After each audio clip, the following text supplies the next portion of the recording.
My ancestors came from here. They were taken from Africa in chains. President Donald Trump honestly ought to be the first man to board those flights and head on back to Germany, where his grandparents came from. If this is home, why do we have to pay to be a resident?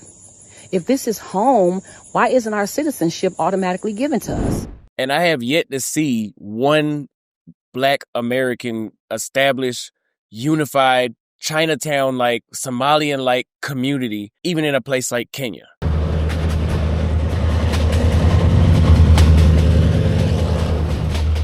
Good morning and welcome to Nairobi, man. This is the rail station, the old rail station in Nairobi. And this bridge here is where the working class of Nairobi stream through every morning, going to the industrial area, industrial city, in that direction over there, building this beautiful nation of Kenya. Now, if you've watched my content, then you may have come across a story that talks about why Africans apparently, in quotes, don't want blacks, and more specifically, Black Americans returning to Kenya. And I spoke about this rail station. This rail station is a century years old, man. Built in the late 1890s to about 1901. That's when it happened. But this rail station represents the pilfering or the pillaging of the continent of Africa. Because the building of this rail station started from Mombasa into the hinterland, Nairobi, and what they then called, I believe, Port Florence, which is Kisumu. So the Brits built this rail line, and it is the symbol of the divide and rule of Africa, because that is precisely what the Brits did. I've gotten a lot of reactions from both blacks on the continent, but more specifically, Black Americans responding to this story. Those who are claiming that they have got nothing to do with Africa, that they are FBAs. I've also gotten a lot of reactions from Europeans, some British people, who believe that their coming to Africa actually was a blessing to Africa, that they brought us, you know, things like toilets. Yeah? They brought us civilization, so to speak. And therefore, we should actually be grateful for the development that we see on the continent of Africa. But far from it, that was not a mission, really, just to save Africa. Remember that the Brits building this rail line comes right off the back of the Berlin Conference in the late 1800s. Before they then set about building the railway line that would help them get resources from the inside of Kenya, this region of Africa, to the port of Mombasa, then onwards to Europe, which set about building the whole concept of the mercantile trade, which is all about harvesting raw materials from the continent of Africa, taking it out to the West. So I want us to look at this and compare this with some of the sentiments that came about from a sister who claimed that Africa is all about hiving the little dollars in terms of visa fees, all these charges. Yeah? But also, there's a brother who spoke to the Mohammeds, the residential tourists, and talked about this being a place that is exploitative, especially to Black Americans. Is that really the case? And a lot of the heavy comments that have come through have been denial about the African heritage, have been about Africa being a continent that is still dark, underdeveloped, and certainly not welcoming to blacks. Is that really the case? And what I want to anchor this piece today is another African-American brother, Austin Holman. Shout out to Austin, man, based in Nairobi. And Austin, just 26 years old, man, the brother packs a lot of wisdom into what I would call Black relations, Africans relating with their African American counterparts, relating with African descendants from across the world. You need to listen to Austin Holman, and then I will share thoughts about some of the reactions that I've gotten so far. There must be a reason that this video has generated, that video, why Africans apparently don't want blacks back on the continent, must have generated so much heat. Nearly 700,000 views, reactions in the comment section. Maybe this time there'll be a lot more, but let's get candid, man. Let's get real with this. Listen to Austin Holman, come back with thoughts, and we take a swipe at some of the comments that you shared. But please, whatever you do, keep it clean, keep it tight. Let's respect each other. This is about building Africa, building connections with Black diaspora and Africans on the continent. So absolutely, Afrocentric coming to you live from Nairobi, man. Right in the middle of the city. You can see our central bank right there. I have yet to see one Black American established, unified, Chinatown-like, Somalian-like community, even in a place like Kenya. And there's plenty of us here. And this is exactly why I say, this also ties into this. And I say y'all are buying these collapsing buildings. Yes, the buildings are not actually collapsing, but y'all are just doing shit on your own. Okay, and then you have somebody like me or somebody like Bobby that is on YouTube telling you guys about the investments, and this is what y'all would do to us. Y'all would go through and y'all just, whoop, let me go to somebody else, or loop, let me not give the money to him, or let me not help him. Let me not help them show the process of how a Black American can start their own business here. Put it on their YouTube to inspire more Black Americans, which empowers the entire community altogether. Let me not do that. Let me go to this Chinese person or this white boy or this Indian that don't give a damn about me, that would cross me as soon as they can, and then lose all my money and then call Austin a scammer when I never gave him any money. Now, this is just a scenario. I haven't had nobody go through that exact scenario and call me a scammer, but this is the type of stuff that happens, okay? We are a lot faster to be like, fuck it, I'm gonna do some on my own. When a lot of stuff could get done quicker if you pull your money together. That's the way how those Indians and Somalians, and I don't know how the Somalis got their money. Some people say piracy.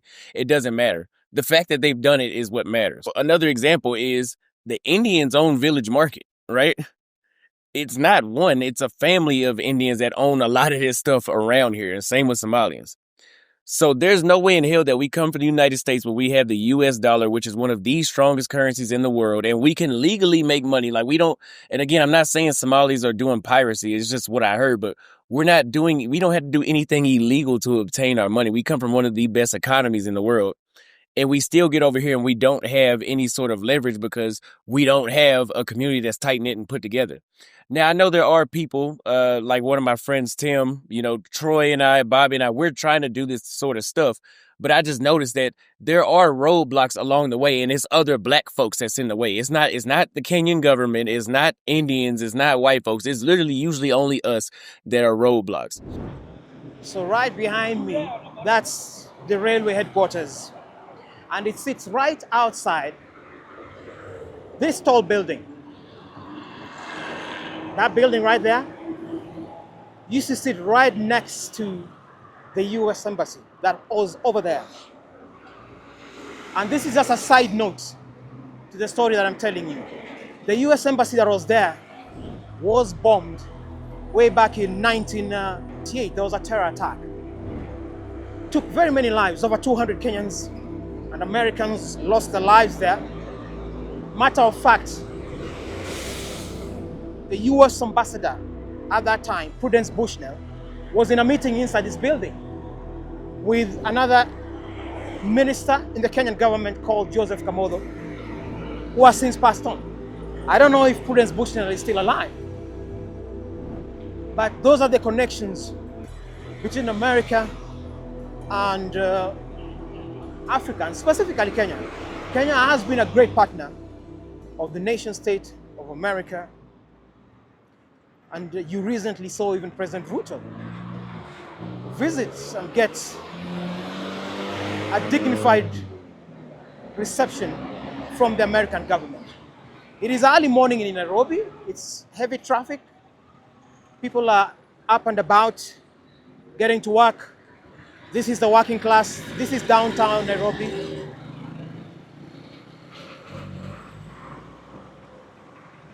And so this used to be a crossing. If you came here early morning, you would find Kenyans queuing. You see the place written, the pharmacy, that whole place there. You would find Kenyans from as early as 2 a.m. queuing around this block, trying to get to America. The land of dreams, man. But I'm not too sure about what's happening in America now, if that is still the case. You know? We gotta try and cross. Let's see if these guys will allow us. You hit me, I record you. You hit me, I record you. Yeah, I record you. Respect this. Yeah, so that's traffic in Nairobi. It can be crazy sometimes. Yeah? So this used to be the American embassy. Right here. And so Kenyans would queue around this block, man, trying to get to America. But now you're seeing increasingly many more Americans traveling to Africa. It is the MAGA era. And I've always maintained, man, that President Donald Trump honestly ought to be the first man to board those flights and head on back to Germany, where his grandparents came from. Because the MAGA agenda for real, if you are really serious about scrutinizing what's happening in the US, the MAGA agenda, America first, really, insidiously is white America first, truth be told, you know? So that is the reason you're seeing a lot of black folk returning to Africa, trying to make a living here, build connections, build new life. Hello, everybody. It's your only friend, Austin Holloman. I'm excited to announce that I am now collaborating with my other only friend, Traverse Cultures, on the Relocating to Nairobi services. And that is where Austin Holman comes in. Because he's a young man who is trying to make a life on the continent. And his contention is one, if you've listened to him keenly, he's saying that the vast majority of blacks lack unity, are failing to pool their resources to build something meaningful. But when it comes to the club, you go to places like Westlands, you go to places like Kilimani, you know, you find guys jamming at the clubs, having a good time. But you have moved all the way from the US. It's fine to have a good time, but this brother is just 26, man, and he is saying that, you got to think bigger than clubbing, than having a good time. Build a legacy here. Build a foundation that can ensure that if this is going to be a retirement home, this city of Nairobi or just this country, that you will make something meaningful out of your life. That is what he's talking about. That the lack of cooperation, like he's seen amongst communities such as the Somalis and Indians, is something that can be borrowed to help build a greater connection between blacks who are moving to the continent. The only thing that Austin perhaps does not touch on, I don't know if he's fully aware of it, is the fact that the reason some of these communities gel like this is that in the first instance, they do not want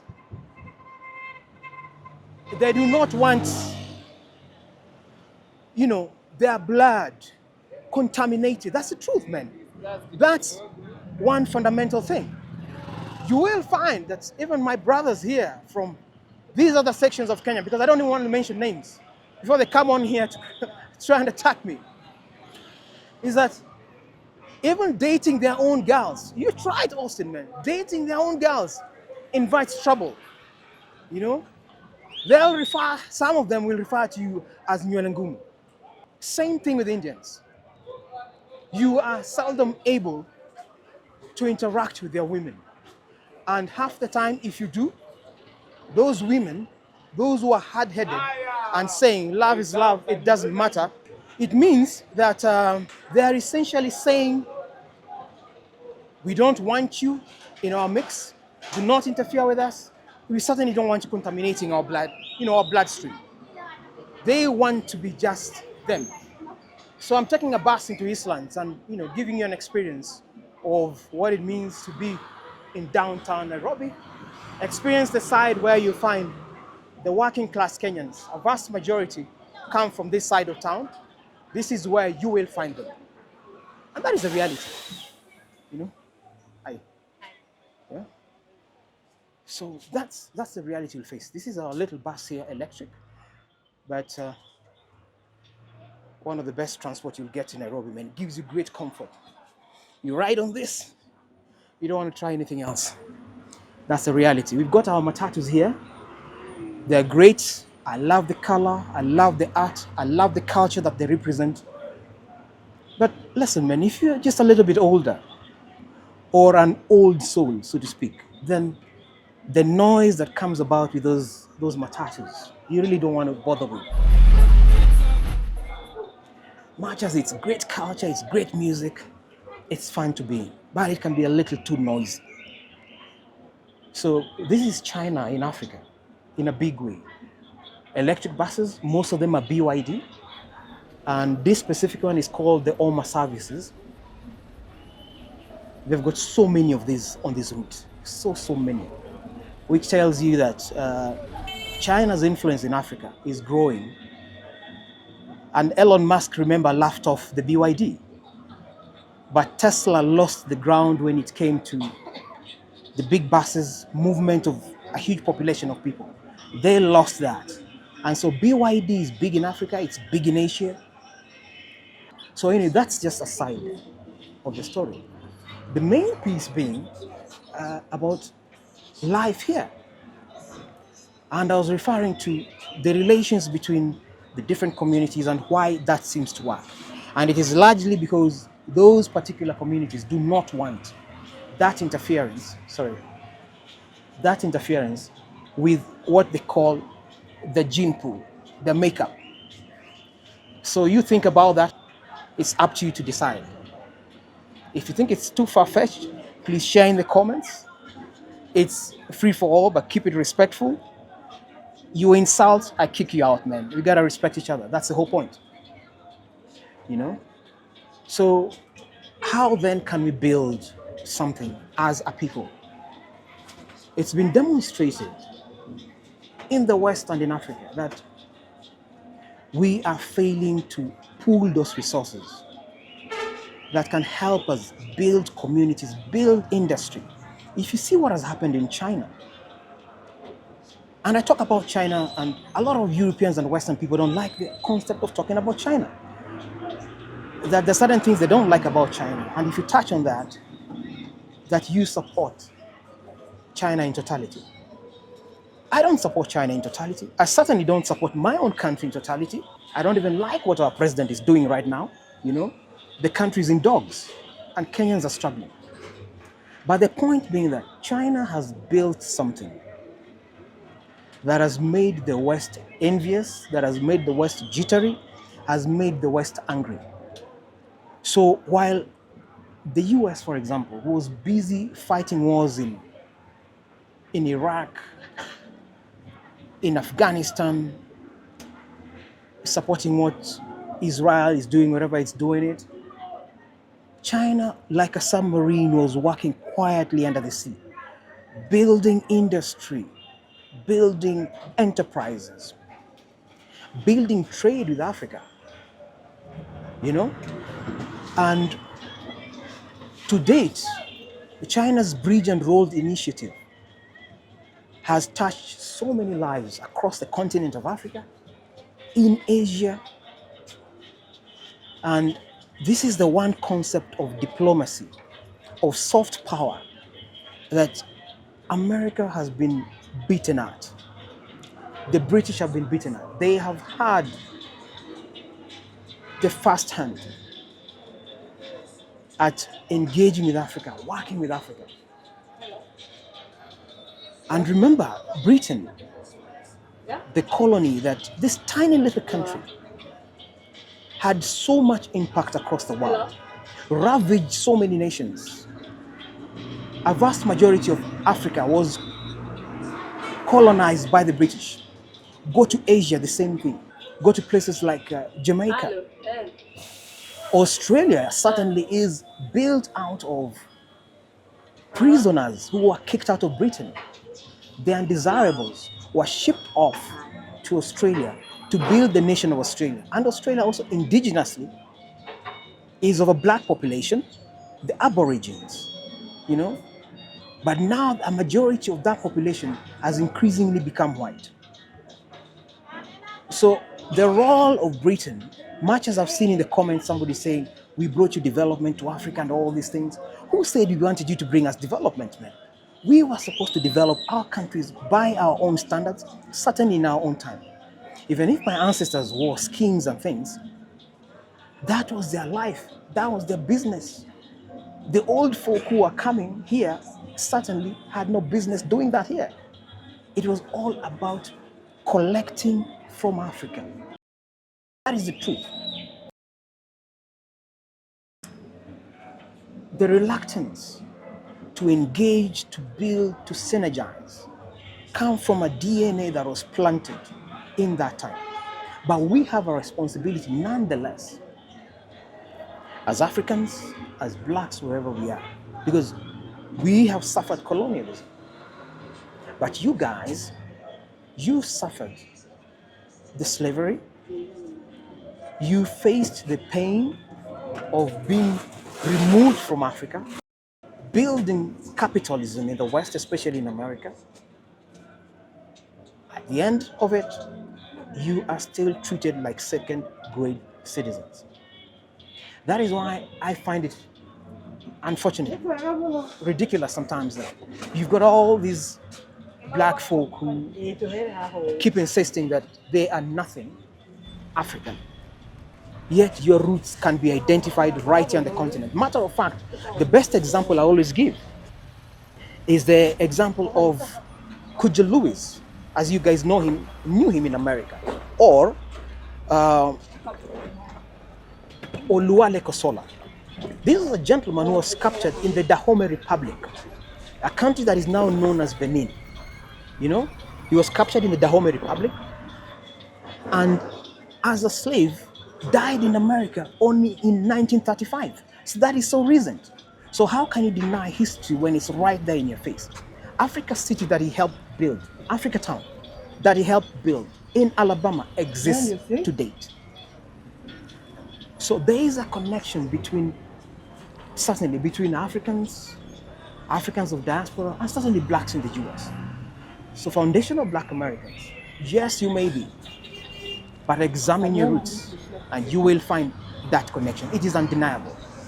But hey, do you, those who believe that they can connect with Africa, can relate and believe that the blood roots, the ties are here, I think let them be allowed to connect with Africa, engage with Africa. Because they find a certain spiritual connection, they find a certain peace the minute they do. So please let them be. Those who don't want to relate, it's your business too, man. Do your thing, but we still welcome you to Africa. I'm a big believer that this is your home, that you should be able to get access in spite of the challenges that you face because of the whole visa problems that we experience.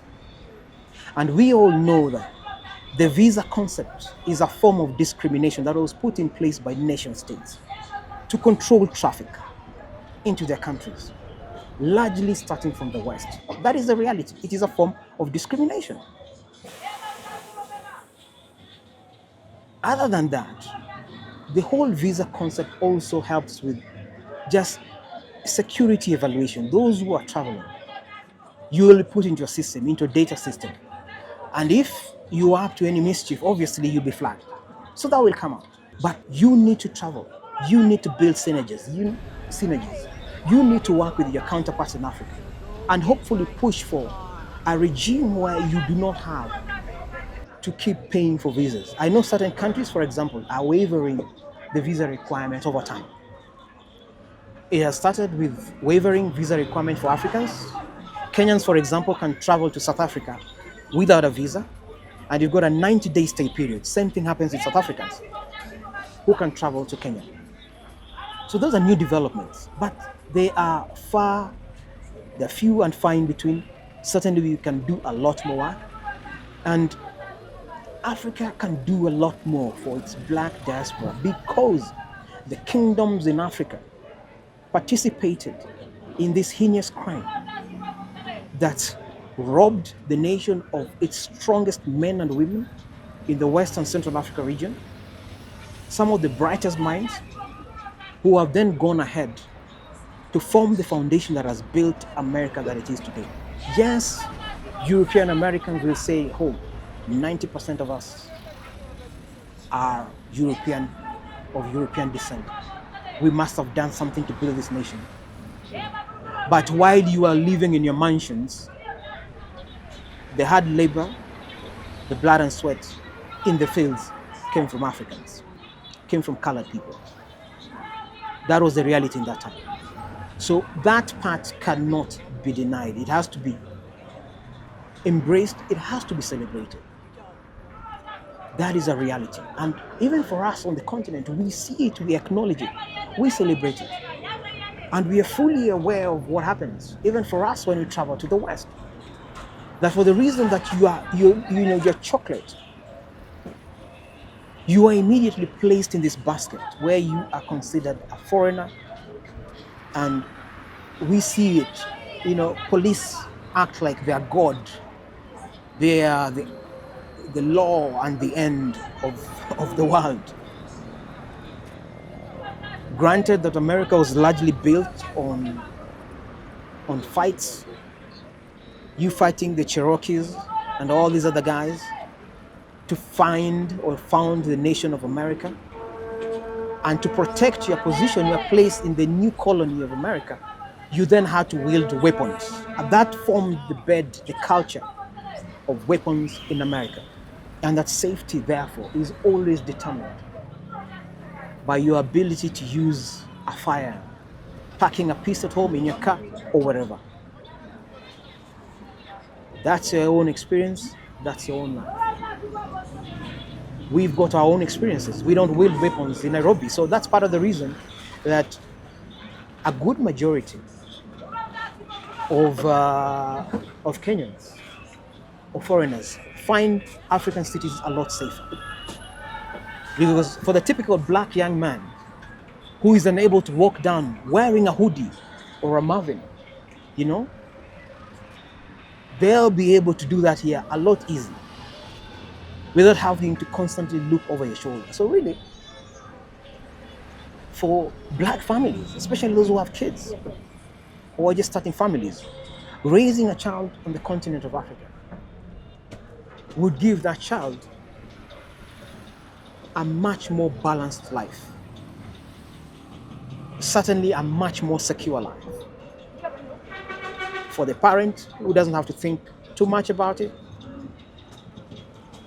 and for the child who just needs to be respected as a human being. The dignity of just being human. That is often missing if you're a person of color in the West. That is just the reality. So those who are big believers in Africa, in relating with the continent, share your thoughts, certainly give it a thumbs up. Let's engage, let's invite many more to embrace the continent. Yeah? To embrace the continent and just enjoy life in Africa. We love it here.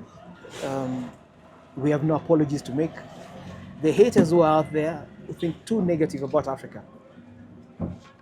Africa may not be where you are right now, but we are certainly building something for ourselves. So we are heading out now. We are on Tomboya Street, and that's a famous Kenyan politician. Some of you may know him, some of you might not know him. Tuendelee kulipa M-Pesa, paybill iko on your side, fare ni 50. So It's okay. So she's asking guys to pay up now, M-Pesa. M-Pesa is a mobile money transfer. By the way, it is something we pioneered in Africa and in the world. Way back in around 2005, thereabout. So M-Pesa basically means mobile pesa, and pesa is Swahili for money. And it's been a revolution, especially for the small people. They're unbankable. That's how it started. But now, virtually everywhere you go to, you find Kenyans making payments using M-Pesa. Whether you're buying a ticket for your flight, whether you're just boarding a bus. And by the way, I said it's BYD. It's actually BYD. Yeah, it's actually BYD. That's Chinese. Yeah. So whether you're, for whatever services you're paying for, whether you're going to the supermarket, that's what we use. So the rail station is right ahead there. The US Embassy used to be there, the one I was talking about earlier. And this is downtown Nairobi where the working class of Kenya troop through in the morning. Vast majority. This is the side of town you rarely see. It's rarely captured. So Austin Holman will bring you Kilimani, Westlands, and all these places. I don't know if you've gone down this way, Austin, man. If you need to, join me sometime. I can take you for a walk. I can take you for a tour.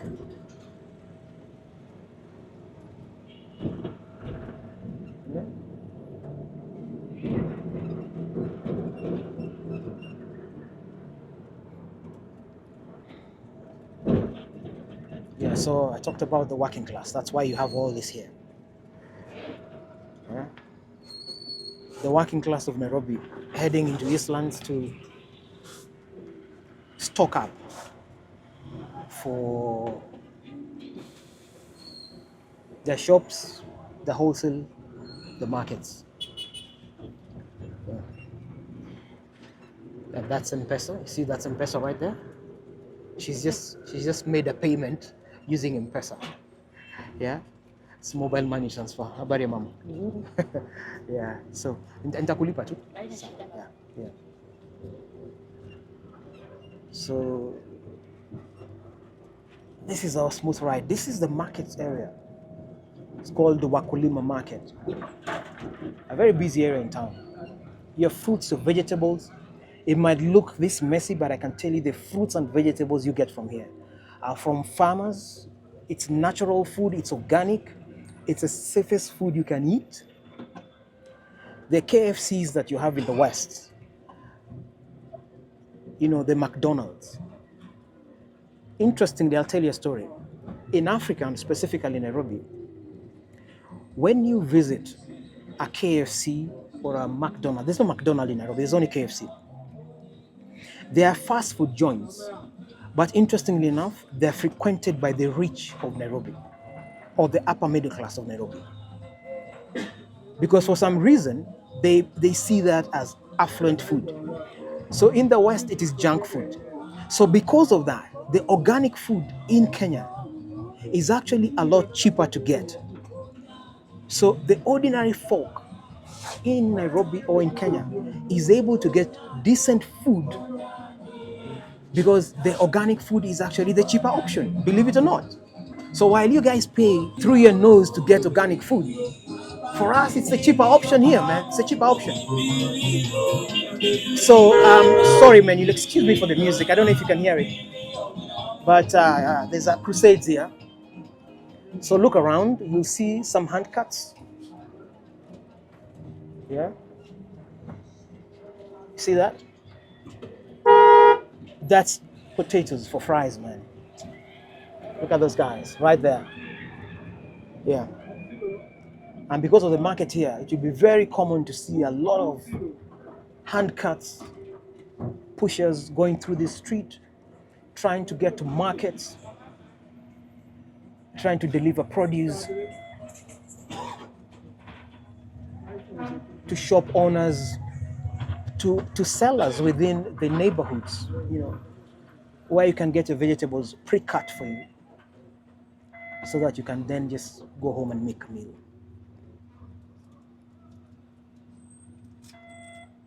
So if you haven't seen this side of Nairobi, please share in the comments, man. What do you think about this amazing place called Nairobi? This is why Africa kicks. Africa is vibrant. Things may not function as perfectly as they happen in the West, but we are alive, we are vibrant, we are making the best of our environment, we are doing what we can do to build a nation. And truth be told, even when it comes to technology, Kenya and Nairobi is one of the regions that is leading in tech. I think it's moving in the right direction in terms of technology. I talked to you about M-Pesa. M-Pesa revolutionized trade and business, not only in Nairobi, now in Uganda, in a vast majority of Africa. Safaricom, who own M-Pesa, just recently moved to Ethiopia. Ethiopia is a very big population. So we are going somewhere. And the tech industry is buzzing in this country. You've got hubs all over the place. And interestingly enough, you've got a lot of foreign influence as well. You've got Google, for example, based here in Nairobi, and that Google office serves the region. You've got other guys like Facebook. So there's a recognition of the role of Nairobi as an anchoring city, Kenya as an anchoring nation. And if you want to know that, Nairobi has housed the biggest UN complex outside of UN headquarters in New York. And now UN Women is moving to Nairobi. So that tells you something. Is it going to be positive or negative? We'll see in time. All in time. But I know, for example, that the arrival of the big population is bound to affect, for example, hospitality in the area of the UN complex, which coincidentally is right next to the US Embassy. It's bound to affect housing, real estate. So the downside is that would really go up. So the locals will feel the pressure of that. But it will also create jobs. A lot of support staff, certainly a lot of technical and professional people will form a big part of that new organization that will come to Nairobi. So a lot of things are happening. So we are now entering a place called Landis Road, where you've got also another market and also a lot of transportation, buses going up country, certainly lots of small businesses, enterprises. You've got one of the biggest markets called Gikomba Market in this direction, where you get a lot of the second-hand clothing coming from the West, you know. So that's the direction of Gikomba, right there. A very busy hive. But you also have a lot of Chinese products today that are brought into this area. So you've got brand new products that you also find within these spaces, these shops that you see down here. Of course, the typical Nairobian is also selling on the roadside. Rents are high. The economy is not doing so well. Inflation is really high. So Kenyans are making do. The average Nairobian is a go-getter, man. The average Nairobian is a go-getter. Somebody who will wake up every morning and do what they must do, what they can do to put bread on the table. Just like you see with the stuff that you see here. You know?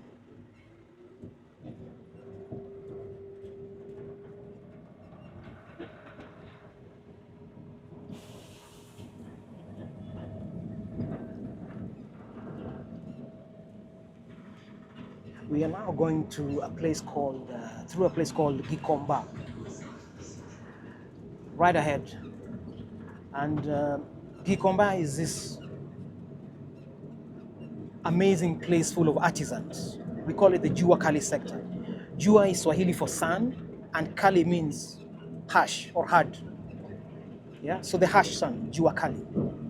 And essentially, it's a term that was coined to capture the life of artisans working under the hot sun, laboring, recycling material, metal, largely, a bit of plastic, but mostly metal, and creating new products from wheelbarrows to cooking pots to chips frying machines. So the culture of recycling is a big part of Africa. The West discards nearly everything. But for us, everything is gold. Everything can be turned into something. So in just a moment, you will notice some of those places. But in the meantime, you see traffic is really building up into the city. Yeah? So just look to your left. Look to your left. You see that? See that? All those are fabrications from metal, recycled metal that they use to build all the material that you see there. Some of them are trunks for kids going to school to store their things in, wheelbarrows. Look at that, all those boxes. You know? So, there you go, man.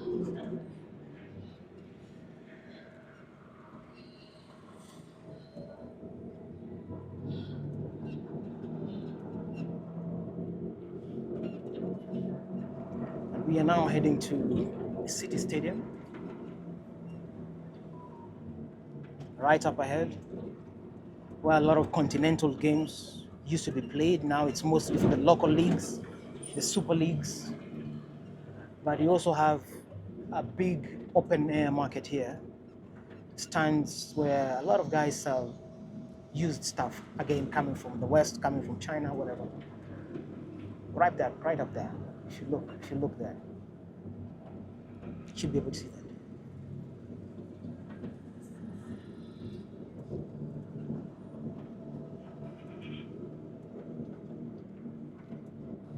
So this essentially is the road that takes you to Eastlands. It's called Jogo Road.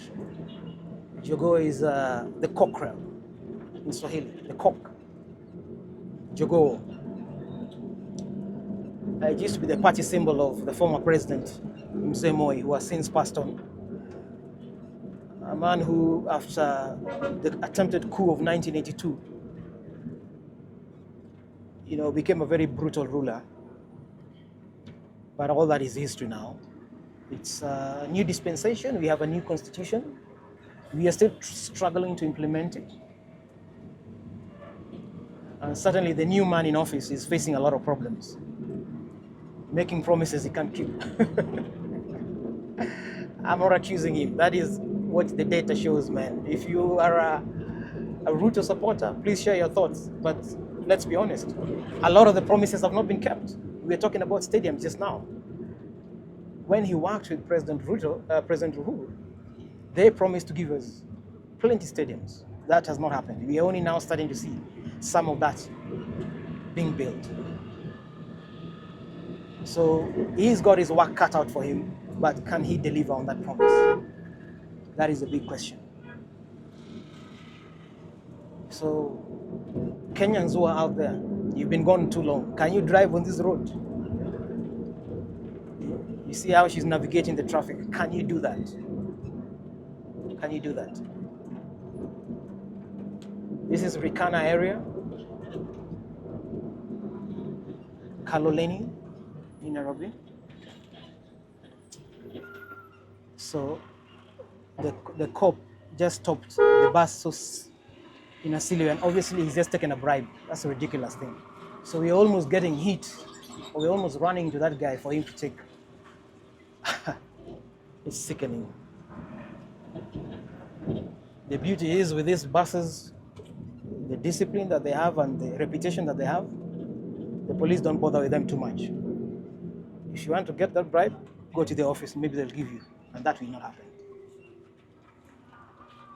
So this is now Bahati area in Nairobi, Eastlands.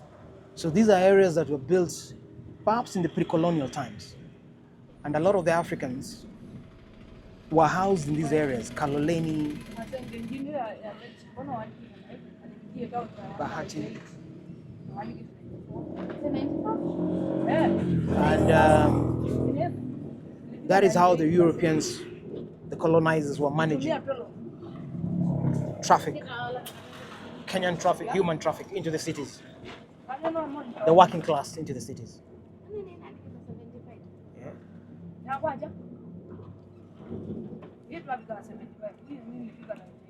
So this is Bahati. I think the roads are being built, they're being redone. So you can see some of the work ongoing.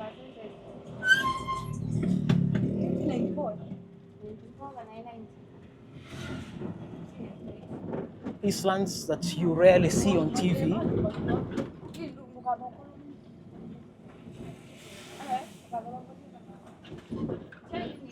So it would be nice to bring you this kind of perspectives as well, so that at least you get a wholesome picture of Kenya, life on the continent. It's a small representation. Nairobi certainly does not look like every other place on the continent of Africa. We are not that homogeneous, but it does give you a tip of what you're likely to see.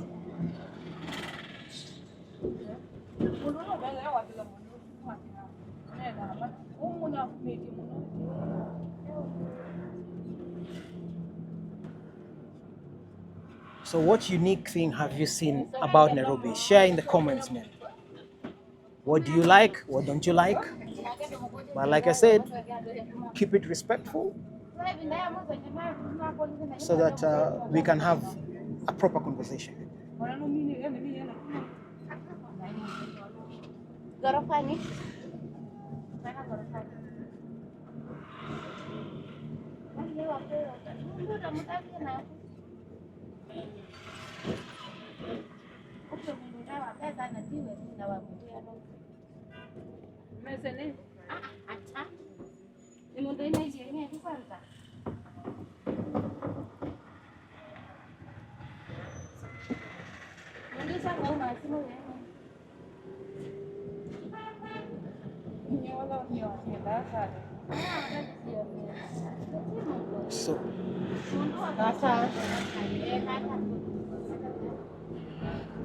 So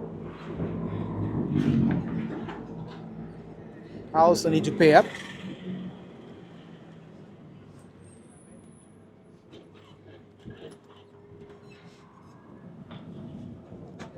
But the good lady is coming off.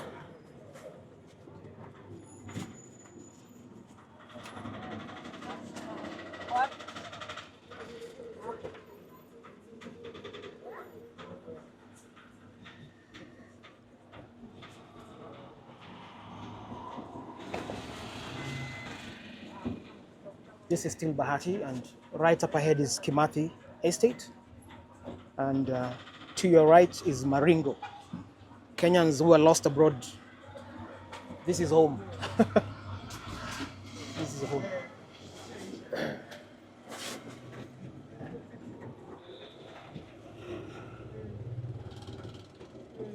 So these are neighborhoods I know very well. Matter of fact is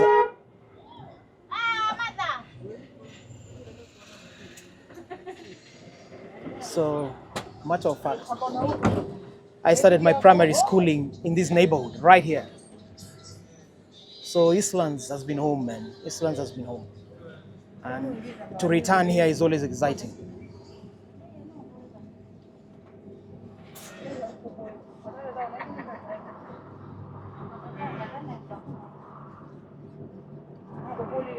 So from Kimathi, you go on to Jerusalem.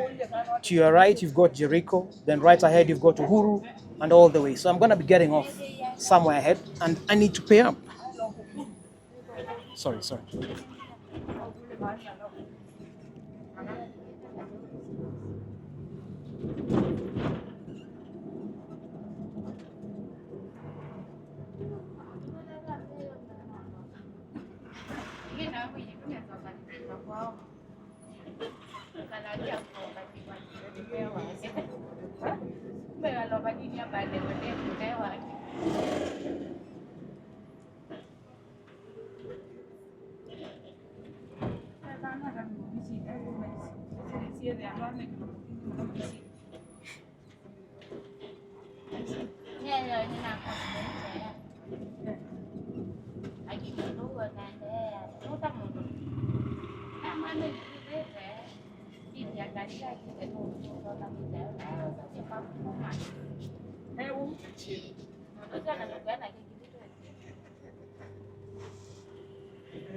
Salem, I was also performance, but then you didn't have So it's time to pay up. If you've heard of, talked about M-Pesa, this is how it works. So on this line, I've got Safaricom, I've got Telcom. Safaricom own the M-Pesa, so I'll go to my Safaricom. Click on M-Pesa.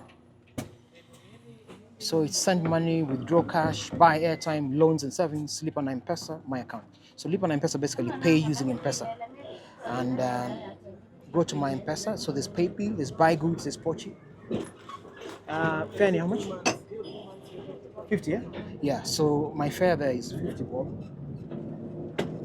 So gotta pay. Enter business number. Yeah. Enter business number. So business number is something that looks like that over there. You see that one? 756756. So that's what I need to enter here.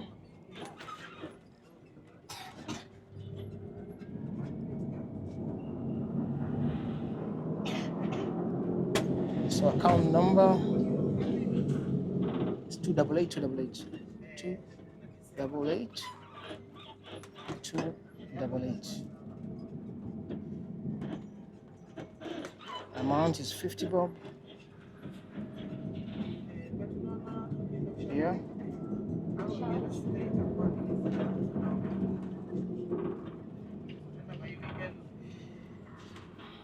Pay bill, that's amount.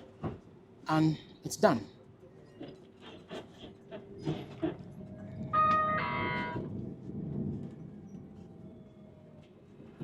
So it says there, pay SASA, pay 50 bob account, blah, blah, blah. And that's it.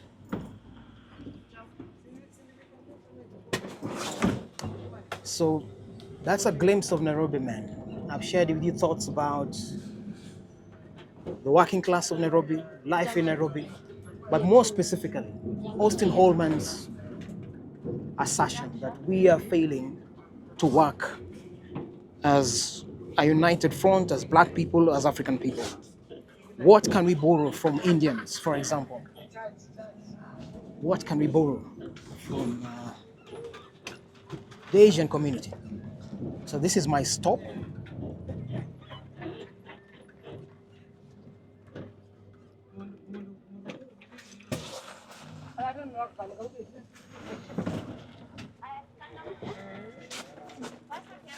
This is my stop. I hope it's given you a good glimpse of transport in Nairobi. Asante sana. Yeah. All right. So I drive at the lead right there. Thank you. So I hope you got a good glimpse of life, transport in Nairobi. That's all my services, the BYD. Love it, man. This is Eastlands. This is a place called Uhuru, which is Swahili for freedom. Yeah? Uhuru. The locals call it Uhunye. You know? The locals call it Uhunye. So this is your typical junction. So the matatus I was talking about earlier that are colorful, beautiful, celebrate our culture are these types. You see that? Colorful. Look at that. Look at that. Wonderful. But the music for me is just too loud. I can't deal anymore. But you see how much it celebrates culture. That looks like Froome. Froome is a British guy, but British Kenyan, I believe, who won the Tour de France. So he's called Makanga. Makanga is Swahili for a bus conductor. That essentially is what is going on, man. So there you go. That's a glimpse of life in Nairobi. So what are your thoughts on what Austin Holman has said? Are we failing to work together? Are we failing to build together? Can we do something about it? Share your thoughts, guys. And if you're a big believer, give it a thumbs up. Like and certainly subscribe, man. Over 90% haven't subscribed, but they watch, and I hope you gain something from it. We are building this towards building a community, and soon I'll be sharing some content to help invite members onto the channel and bring you many more stories around Nairobi, around Kenya, and certainly around Africa. That's the next mission. That's what we're building up to. I hope you can help us pay the bills. It takes a lot to do this, and with your help, we can get it done, man. This far, almost 15,000 subscribers. You have no idea. I'm mighty grateful. And I think there's a value that obviously people are getting from the content that they're watching. And this particular story, why Africans don't want, in quotes, blacks to return to the continent, certainly has generated a lot of heat. Look at it, share your thoughts, and we'll see you in the next one. This is definitely Afrocentric coming to you from Eastlands in Nairobi. Peace, man. We see you again. I'm out.